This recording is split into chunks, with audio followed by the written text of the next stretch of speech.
Hey everybody, thanks for watching. Click the subscribe button for a whole lot more golf content. We're coming out more regularly with golf stuff every week. Here I'm with Marty Nowicki as he's making his tour of California, promoting the Impact Snap, a really cool tool to get more compression and squeeze in the golf ball. And one of the things that you were telling me, Marty, was that the original idea for Impact Snap was watching Tiger hit his stinger shot. Correct. Yeah.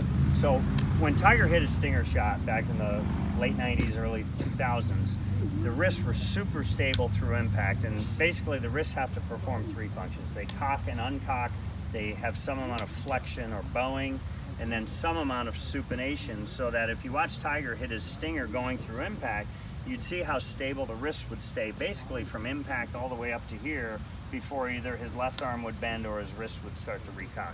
So what the Impact Snap trains is to stabilize the wrist through impact, so that basically an anti-flipping device. Right, so if we look at the two opposite ends of the spectrum, we'd have Tiger's stinger on one end and maybe Phil's over the head flop shot on the other end. Yeah. Yeah. So most people on the range are probably a lot closer to hitting a big flop shot and less to hitting a Tiger stinger. Correct. So give us the cycle of how you would use the Impact Snap to then hit stingers. Sure. I'd grip it as you're supposed to, basically thumbs in line with the red lettering. I'd start maneuvering my wrists into a post follow through position where the yellow ball would hit the trail forearm. Then I might start incorporating mini back swings with the ball hitting my forearm. Once I accomplish that, I'll take a wedge and just pitch some balls, and then I'll work my way into a higher speed rep where the ball hits. If the ball misses for whatever reason, it's kind of a pass-fail class, where if the ball hits, now you're performing the same wrist functions that Tiger Woods' stinger would be performing. All right, so here is my 4-iron. So okay. Sorry to handicap you with somebody else's clubs, but that's all right. So we're gonna take my 4-iron and try to hit this real low stinger. Yep. So again, it's one of those things like training for a marathon. I'm going to work my way up to as high of a mile per hour as I can without getting that broken. Without getting that thing broken down. So as I work that into a bigger swing, I'm literally holding on for dear life. Pressure goes way up to really keep the wrist stable, so that they're pressure here. Pressure in the back of the right wrist, pressure in the front of the lead wrist, pressure of the arms staying close together so that they're not bending apart.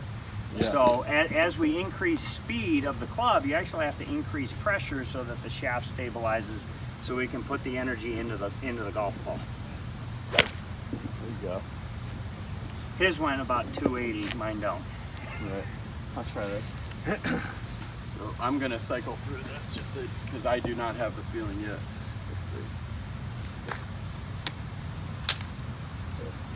How's that? Now increase a little speed, increase a little body rotation. Nice. Okay.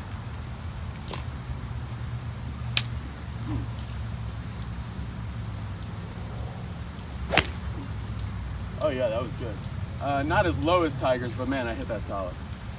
One more thing I wanted to talk about, Marty, is grip pressure wise. Is it like a baby bird that you don't want to break its neck, or how firm are you holding it? So here's a simple way of doing this. I'm gonna put that in your hand. Take your right hand off. Okay, take your thumb off. Let's play tug of war. Okay. Boom. So that stabilized the hand. Yeah. Now the fingers, the last 3 fingers stay firm. Now pretend that's a screwdriver and I ask you to unscrew something. The wrist has to be loose enough to move. Okay. So it's not like we're squeezing the heck out of it. We have a firm enough grip so the club doesn't fly out of your hand, a firm enough wrist, but still able to move. Right, right. Okay, so we're bracing for the collision. Put both hands on it. Okay, so post-impact, I'm gonna put a little soft bend right there. Post-impact, we need that shaft to stay stable. Gotcha. All right, and if the hands are too light or you're holding it like a bird, this thing's gonna flip right past everything.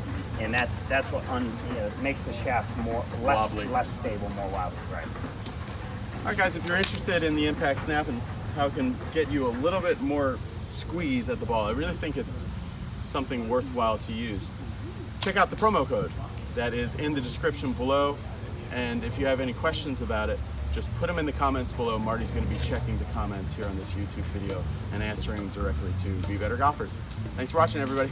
Bye. Great. Thanks.